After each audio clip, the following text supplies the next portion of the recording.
ಸ್ವಾಗತ. ಕರ್ತನಾದ ಯೇಸು ಕ್ರಿಸ್ತನ ಅಮೂಲ್ಯ ನಾಮದಲ್ಲಿ ನಿಮ್ಮೆಲ್ಲರಿಗೂ ಹೃತ್ಪೂರ್ವಕ ವಂದನೆಗಳು. ಎಸ್ತರ್ ಎಡಿಎಂ ಚಾನೆಲ್ಗೆ ನಿಮ್ಮೆಲ್ಲರಿಗೂ ಹಾರ್ದಿಕ ಸ್ವಾಗತ. ದೇವರೊಂದಿಗೆ 100 ದಿನಗಳು ಎಂಬ ನಮ್ಮ ಆತ್ಮೀಕ ಪ್ರಾರ್ಥನಾ ಪ್ರಯಾಣಕ್ಕೆ ನಿಮ್ಮನ್ನು ಪ್ರೀತಿಯಿಂದ ಸ್ವಾಗತಿಸುತ್ತೇನೆ. ಈ ಪ್ರಯಾಣದ ಮೂಲಕ ನಾವು ಪ್ರತಿದಿನ ದೇವರೊಂದಿಗೆ ಇನ್ನಷ್ಟು ಹತ್ತಿರವಾಗಿ ಬೆಳೆಯೋಣ. ಈ ವಿಡಿಯೋ ನಿಮ್ಮನ್ನು ಆಶೀರ್ವದಿಸಿದರೆ ದಯವಿಟ್ಟು ನಿಮ್ಮ ಕುಟುಂಬದವರಿಗೂ ಸ್ನೇಹಿತರಿಗೂ ಹಂಚಿಕೊಳ್ಳಿ.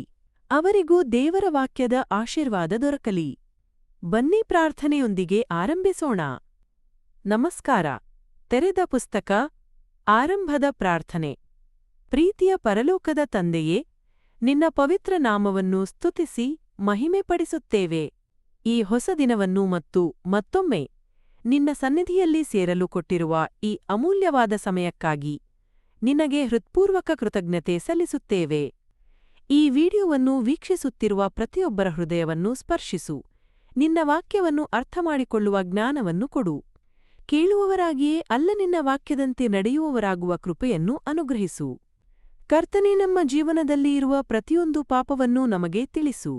ಪಶ್ಚಾತ್ತಾಪಪಟ್ಟು ನಿನ್ನ ಕಡೆಗೆ ತಿರುಗಿಕೊಳ್ಳುವ ಹೃದಯವನ್ನು ಕೊಡು. ಸತ್ಯದಲ್ಲಿ ನಡೆಯಲು, ಪವಿತ್ರತೆಯಲ್ಲಿ ಜೀವಿಸಲು ಮತ್ತು ನಿನ್ನ ಚಿತ್ತವನ್ನು ನೆರವೇರಿಸಲು ನಮಗೆ ಸಹಾಯ ಮಾಡು. ಈ 100 ದಿನಗಳ ಆತ್ಮೀಕ ಪ್ರಯಾಣದಲ್ಲಿ ಪ್ರತಿದಿನವೂ ನಮ್ಮನ್ನು ನಡೆಸು. ನಿನ್ನ ವಾಕ್ಯದ ಮೂಲಕ ನಮ್ಮ ಹೃದಯಗಳನ್ನು ಬದಲಾಯಿಸು ಮತ್ತು ನಿನ್ನ ಸ್ವರೂಪಕ್ಕೆ ನಮ್ಮನ್ನು ರೂಪಿಸು. ಇದೆಲ್ಲವನ್ನೂ ನಮ್ಮ ಕರ್ತನೂ ರಕ್ಷಕನೂ ಆದ ಯೇಸುಕ್ರಿಸ್ತನ ಅಮೂಲ್ಯ ನಾಮದಲ್ಲಿ ಬೇಡಿಕೊಳ್ಳುತ್ತೇವೆ. ಆಮೆನ್. ಆರಾಧನೆ. ಪ್ರೀತಿಯ ಪರಲೋಕದ ತಂದೆಯೇ, ಈ ಸಮಯವನ್ನು ನಿನ್ನ ಪವಿತ್ರ ಸನ್ನಿಧಿಯಲ್ಲಿ ಸಮರ್ಪಿಸುತ್ತೇವೆ. ಕರ್ತನೇ, ಈಗ ನಾವು ಆರಾಧನೆಗೆ ಪ್ರವೇಶಿಸುತ್ತಿದ್ದೇವೆ. ನಮ್ಮ ಹೃದಯಗಳನ್ನು ಸಿದ್ಧಪಡಿಸು. ಎಲ್ಲ ಚಿಂತೆಗಳು, ಭಾರಗಳು ಮತ್ತು ಅಡ್ಡಿಗಳನ್ನು ತೆಗೆದುಹಾಕಿ ಸಂಪೂರ್ಣ ಹೃದಯದಿಂದ ನಿನ್ನನ್ನು ಆರಾಧಿಸುವ ಕೃಪೆಯನ್ನು ನಮಗೆ ದಯಪಾಲಿಸು. ಪವಿತ್ರಾತ್ಮನೇ, ಈ ಸ್ಥಳವನ್ನು ತುಂಬಿಸು. ನಮ್ಮ ಆರಾಧನೆಯು ನಿನಗೆ ಮೆಚ್ಚುಗೆಯಾಗುವ ಬಲಿಯಾಗಿ ಇರಲಿ. ನಮ್ಮ ತುಟಿಗಳು ನಿನ್ನನ್ನು ಸ್ತುತಿಸಲಿ, ನಮ್ಮ ಹೃದಯಗಳು ನಿನ್ನನ್ನು ಮಹಿಮೆಪಡಿಸಲಿ. ಈ ಆರಾಧನೆಯ ಮೂಲಕ ನೀನು ನಮ್ಮೊಂದಿಗೆ ಮಾತನಾಡು, ನಮ್ಮನ್ನು ಸ್ಪರ್ಶಿಸು ಮತ್ತು ನಿನ್ನ ಸನ್ನಿಧಿಯನ್ನು ಅನುಭವಿಸುವ ಅನುಗ್ರಹವನ್ನು ಕೊಡು. ಇದೆಲ್ಲವನ್ನು ನಮ್ಮ ಕರ್ತನೂ ರಕ್ಷಕನೂ ಆದ ಯೇಸುಕ್ರಿಸ್ತನ ಅಮೂಲ್ಯ ನಾಮದಲ್ಲಿ ಬೇಡಿಕೊಳ್ಳುತ್ತೇವೆ. ಆಮೇನ್. ಬನ್ನಿ, ಮೊದಲು ಒಂದು ಆರಾಧನಾ ಗೀತೆಯನ್ನು ಹಾಡೋಣ.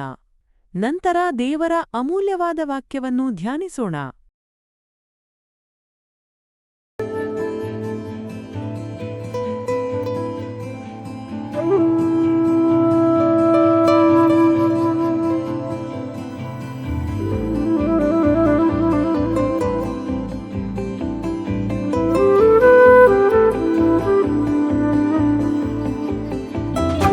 ದೈವಜನಗಳೇ, ನಾವು ಮಹಾದೊಡ್ಡ ಉಜ್ಜೀವನವನ್ನು ಕಾಣಲಿದ್ದೇವೆ.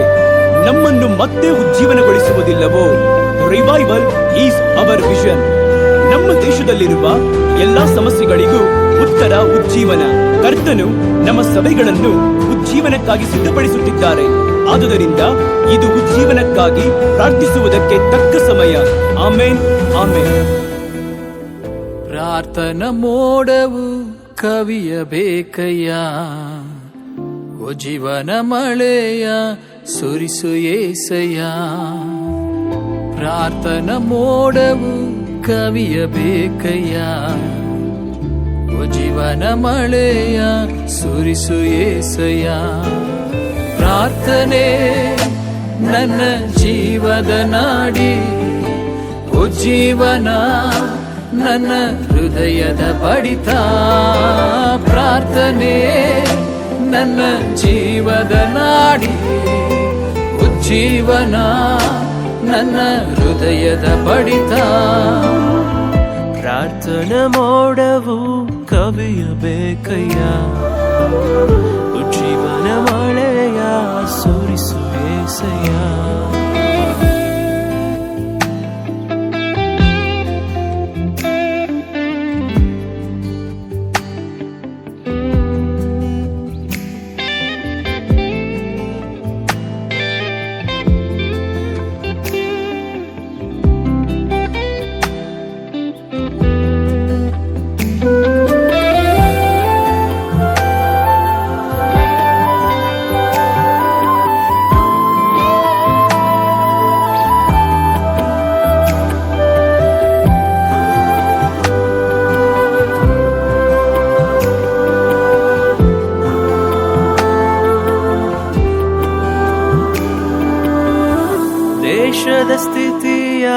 ಬದಲಾಯಿಸಲು ದಾನಿಯೇಲ್ ಪ್ರಾರ್ಥನೆ ಏಳ ಮಾಡಯ್ಯ.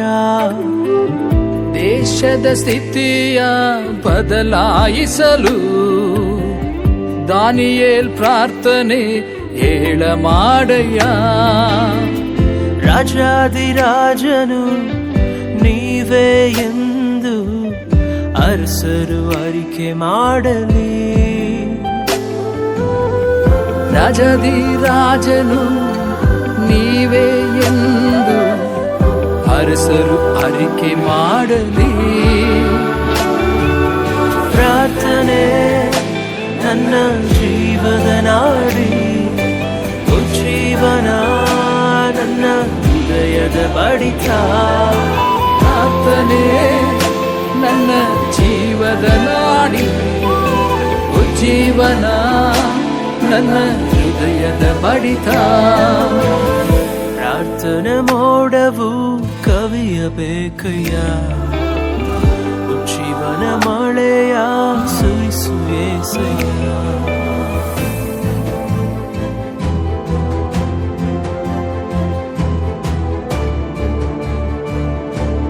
ಈ ದಿನಗಳಲ್ಲಿ ಸಭೆಗಳಿರುವಂತ ಸ್ಥಿತಿಯನ್ನ ಬದಲಾಯಿಸುವುದಕ್ಕಾಗಿ ಪೌಲನ ಪ್ರಾರ್ಥನೆ ಹೇಳಬೇಕಾಗಿದೆ. ವಿಶ್ವಾಸಿಗಳಲ್ಲಿ ಐಕ್ಯತೆಯು ಅನ್ಯೂನ್ಯತೆಯು ಉಂಟಾಗುವುದಕ್ಕಾಗಿ ನನ್ನೊಂದಿಗೆ ಸೇರಿ ಹಾಡೋಣವ.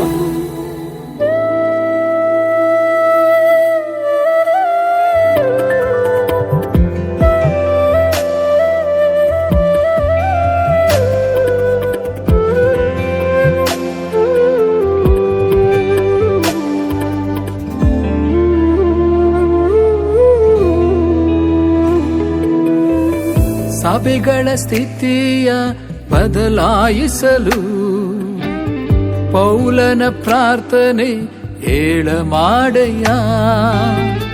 ಸಭೆಗಳ ಸ್ಥಿತಿಯ ಬದಲಾಯಿಸಲು ಪೌಲನ ಪ್ರಾರ್ಥನೆ ಹೇಳ ಮಾಡಯ್ಯ.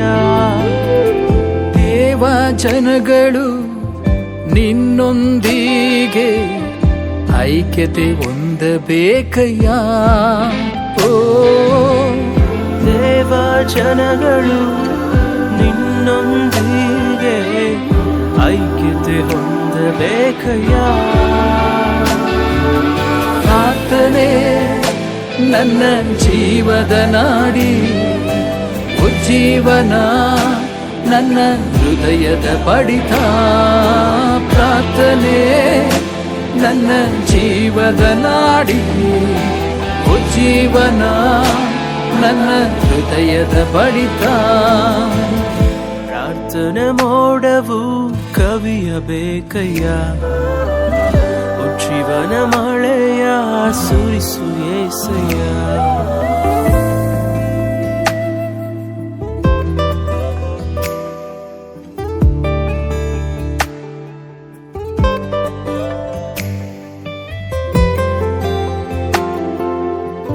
ಪ್ರಿಯ ಘನವಾದ ದೇವ ಸೇವಕರುಗಳೇ, ಈ ದಿನಮಾನಗಳಲ್ಲಿ ಒಂದೇ ತೋಟದಲ್ಲಿ ಕೆಲಸ ಮಾಡುತ್ತಾ ಇರುವಂತ ನಾನು ನನ್ನದು ಎಂಬುದಾಗಿ ಹೇಳದೆ ಒಂದೇ ತೋಟದಲ್ಲಿ ಕೆಲಸಗಾರರಾಗಿ ಸೇವೆ ಮಾಡುತ್ತಾ ಇರುವುದರಿಂದ ಕರ್ತನ ಬಳಿಯಲ್ಲಿ ಒಂದಾಗಿ ಬಾಳುವುದಕ್ಕಾಗಿ ನನ್ನೊಂದಿಗೆ ಸೇರಿ ಐಕ್ಯತೆಯಿಂದ ಈ ಹಾಡನ್ನು ಹಾಡೋಣವ.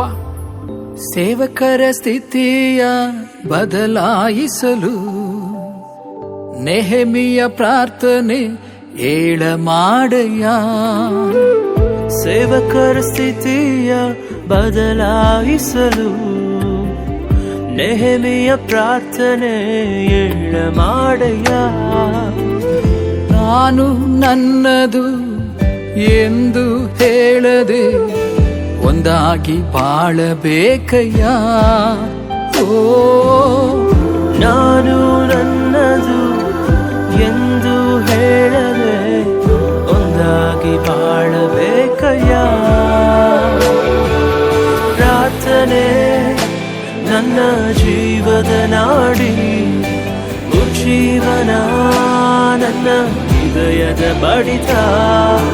ಪ್ರಾರ್ಥನೆ ನನ್ನ ಜೀವದ ನಾಡಿ, ಉಜ್ಜೀವನ ನನ್ನ ಹೃದಯದ ಬಡಿತ. ಪ್ರಾರ್ಥನಾ ಮೋಡವು ಕವಿಯಬೇಕಯ್ಯ. ಜೀವನ ಮಳೆಯ ಸುರಿಸು ಏಸಯ್ಯ. ಪ್ರಾರ್ಥನ ಮೋಡವು ಕವಿಯಬೇಕಯ್ಯ. ಜೀವನ ಮಳೆಯ ಸುರಿಸು ಏಸಯ್ಯ. ಪ್ರಾರ್ಥನೆ ನನ್ನ ಜೀವದ ನಾಡಿ, ಜೀವನ ನನ್ನ ಹೃದಯದ ಬಡಿತ.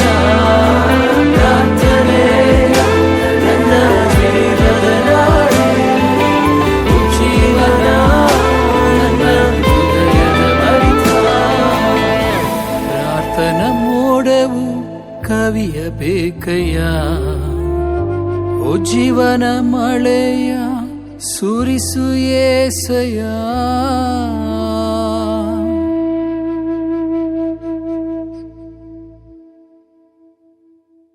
ಪ್ರೀತಿಯ ಪರಲೋಕದ ತಂದೆಯೇ, ಈ ಸುಂದರವಾದ ಆರಾಧನೆಯ ಸಮಯಕ್ಕಾಗಿ ನಿನಗೆ ಹೃತ್ಪೂರ್ವಕವಾಗಿ ಕೃತಜ್ಞತೆ ಸಲ್ಲಿಸುತ್ತೇವೆ.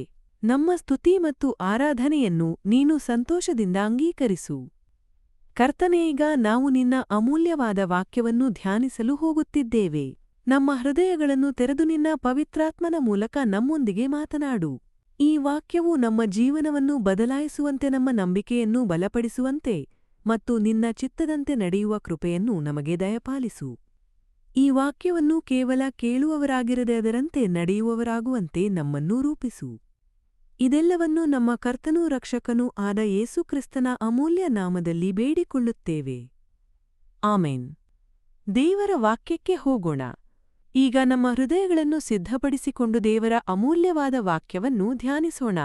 ಕರ್ತನು ಇಂದು ತನ್ನ ವಾಕ್ಯದ ಮೂಲಕ ನಮ್ಮ ಪ್ರತಿಯೊಬ್ಬರೊಂದಿಗೂ ಮಾತನಾಡಲಿ.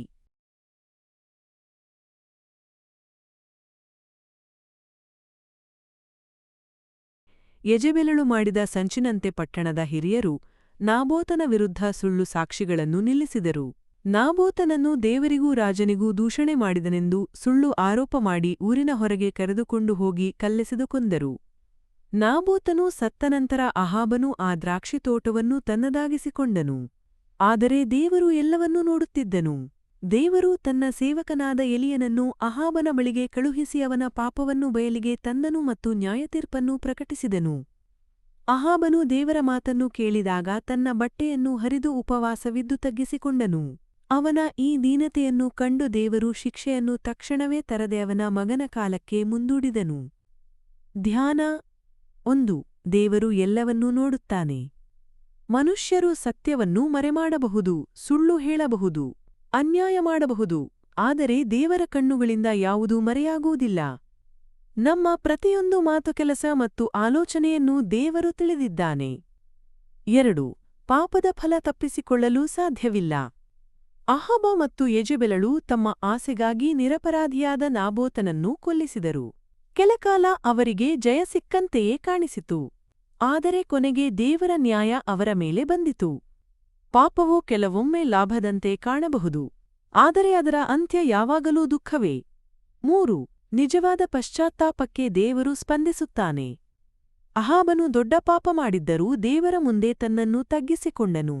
ದೇವರು ಅವನ ಹೃದಯದ ದೀನತೆಯನ್ನು ಗಮನಿಸಿದನು. ನಾವು ಮಾಡಿದ ತಪ್ಪು ಎಷ್ಟೇ ದೊಡ್ಡದಾಗಿದ್ದರೂ ಮನಃಪೂರ್ವಕವಾಗಿ ದೇವರ ಬಳಿಗೆ ಬಂದರೆ ಆತನು ನಮ್ಮನ್ನು ಕೇಳುತ್ತಾನೆ. ಆತ್ಮೀಕ ಅನ್ವಯ. ಈ ಭಾಗವನ್ನು ಆತ್ಮೀಕವಾಗಿ ನೋಡಿದಾಗ ನಾಬೋತನು ಸತ್ಯಕ್ಕಾಗಿ ನಿಂತ ವಿಶ್ವಾಸಿಯ ಪ್ರತಿರೂಪದಂತೆ ಕಾಣುತ್ತಾನೆ. ಅವನು ದೇವರ ನಿಯಮವನ್ನು ಬಿಟ್ಟುಕೊಡಲಿಲ್ಲ.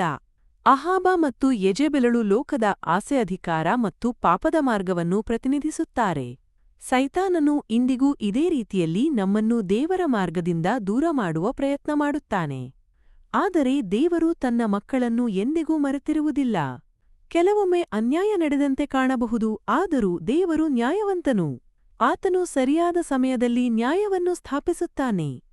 ಆದ್ದರಿಂದ ನಾವು ಸತ್ಯದಲ್ಲಿ ದೃಢವಾಗಿ ನಿಲ್ಲಬೇಕು. ಪಾಪಕ್ಕೆ ಒಪ್ಪಂದ ಮಾಡಿಕೊಳ್ಳಬಾರದು. ದೇವರ ಸಮಯಕ್ಕಾಗಿ ಕಾಯಬೇಕು.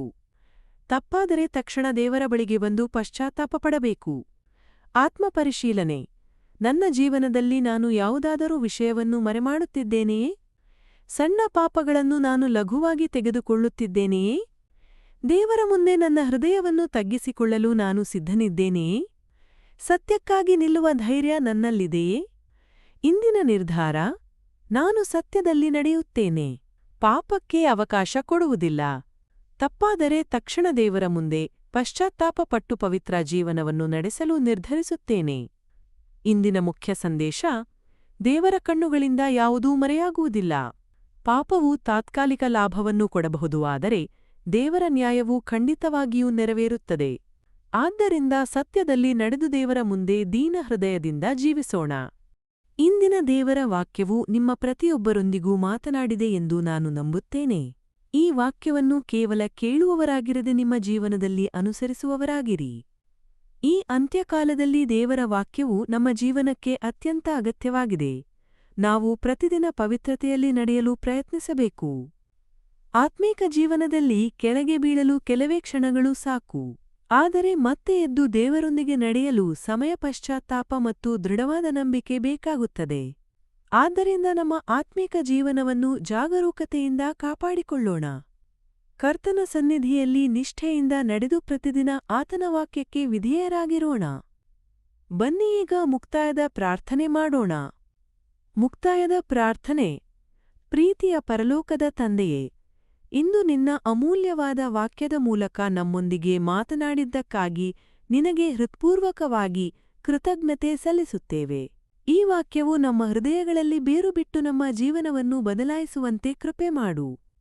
ಕರ್ತನೇ, ಈ ಅಂತ್ಯಕಾಲದಲ್ಲಿ ನಿನ್ನ ವಾಕ್ಯದ ಪ್ರಕಾರ ಬದುಕುವ ಕೃಪೆಯನ್ನು ನಮಗೆ ದಯಪಾಲಿಸು. ನಮ್ಮನ್ನು ಪಾಪದಿಂದ ದೂರವಿಟ್ಟು ಪವಿತ್ರತೆಯಲ್ಲಿ ನಡೆಯಲು ಸಹಾಯ ಮಾಡು. ಪ್ರಲೋಭನೆಗಳು ಬಂದಾಗಲೂ ನಿನ್ನಲ್ಲಿ ದೃಢವಾಗಿ ನಿಲ್ಲುವ ಬಲವನ್ನು ಕೊಡು. ನಮ್ಮ ಆತ್ಮೀಕ ಜೀವನವನ್ನು ಕಾಪಾಡಿಕೊಳ್ಳಲು ವಿವೇಕವನ್ನೂ ಜಾಗರೂಕತೆಯನ್ನೂ ಅನುಗ್ರಹಿಸು.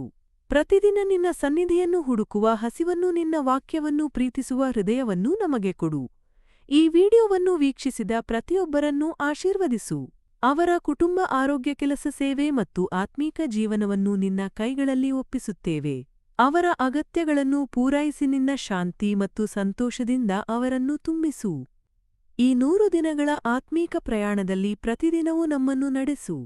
ನಮ್ಮ ಹೃದಯಗಳನ್ನು ಬದಲಾಯಿಸಿ ನಿನ್ನ ಸ್ವರೂಪಕ್ಕೆ ನಮ್ಮನ್ನು ರೂಪಿಸು. ಇದೆಲ್ಲವನ್ನೂ ನಮ್ಮ ಕರ್ತನೂ ರಕ್ಷಕನೂ ಆದ ಯೇಸು ಕ್ರಿಸ್ತನ ಅಮೂಲ್ಯ ನಾಮದಲ್ಲಿ ಬೇಡಿಕೊಳ್ಳುತ್ತೇವೆ. ಆಮೇನ್. ನಾಳೆ ಮತ್ತೊಂದು ಅಮೂಲ್ಯವಾದ ದೇವರ ವಾಕ್ಯದೊಂದಿಗೆ ಮತ್ತೆ ಭೇಟಿಯಾಗೋಣ. ಕರ್ತನಾದ ಯೇಸು ಕ್ರಿಸ್ತನ ನಾಮದಲ್ಲಿ ದೇವರು ನಿಮ್ಮೆಲ್ಲರನ್ನೂ ಹೇರಳವಾಗಿ ಆಶೀರ್ವದಿಸಲಿ. ಬನ್ನಿ ಈಗ ನಾವೆಲ್ಲರೂ ಒಟ್ಟಾಗಿ ಹೇಳೋಣ: ನನ್ನ ಮನವೇ ಯೆಹೋವನನ್ನು ಸ್ತುತಿಸು, ನನ್ನ ಅಂತರಂಗವೇ ಆತನ ಪರಿಶುದ್ಧ ನಾಮವನ್ನು ಸ್ತುತಿಸು. ನನ್ನ ಮನವೇ ಯೆಹೋವನನ್ನು ಸ್ತುತಿಸು, ಆತನು ಮಾಡಿದ ಯಾವ ಉಪಕಾರವನ್ನೂ ಮರೆಯಬೇಡ. ಆತನೇ ನಿನ್ನ ಎಲ್ಲಾ ಅಕ್ರಮಗಳನ್ನು ಕ್ಷಮಿಸುವವನೂ ನಿನ್ನ ಎಲ್ಲಾ ರೋಗಗಳನ್ನು ವಾಸಿಮಾಡುವವನೂ ಆಗಿದ್ದಾನೆ. ಆತನೇ ನಿನ್ನ ಪ್ರಾಣವನ್ನು ನಾಶದಿಂದ ವಿಮೋಚಿಸಿ ಕೃಪೆಯನ್ನೂ ಕರುಣೆಯನ್ನೂ ಕಿರೀಟವಾಗಿ ಧರಿಸುವವನಾಗಿದ್ದಾನೆ. ಆಮೇನ್. ಶಲೋಮ್.